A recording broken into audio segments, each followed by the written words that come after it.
Hello, আসসালামু আলাইকুম বন্ধুরা। কথায় বলে ফুল যেখানে আছে মৌমাছিও সেখানে থাকে। ঠিক তেমনি গ্রাম দেশে একটা ফলের গাছ যেখানে আছে সেখানে সকাল বিকাল ছোট ছোট ছেলে মেয়েদের অভাব হয় না। সকালে একবার এসে ঘুরে যায়, বিকালে একবার এসে ঘুরে যায়। আমাদের একটা মণ্ডল গাছ আছে, এই অনেকে একে আবার জামরুল বলে।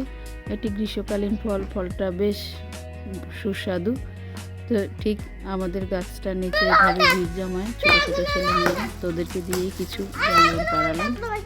বেশ মিষ্টি, হালকা স্বাদের এবং খেতে খুবই চমৎকার। পানি শূন্যতা ও পুষ্টিহীনতা দূর করে, খেতেও ভালো।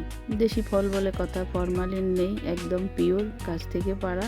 হালকা লবণ মরিচ দিয়ে খাওয়া যায়, খেতে ভালো লাগে। গ্রীষ্মে যখন গরম বেশি পড়ে ওই ফলটা তখন বেশি খেতে ভালো লাগে। যারা মিষ্টি খেতে কম পছন্দ করেন এবং যাদের ডায়াবেটিস আছে তাদের জন্য এই ফলের কোনো জুড়ি নেই, ইচ্ছে মতো খাওয়া যায়। অনেক চমৎকার, অনেক ভালো, অনেক মজাদার মিষ্টি একটা ফল। আসলে সব ধরনের ফলই কম আর বেশি খাওয়া উচিত, ভালো লাগুক আর না লাগুক, কারণ এতে প্রচুর পুষ্টি আছে।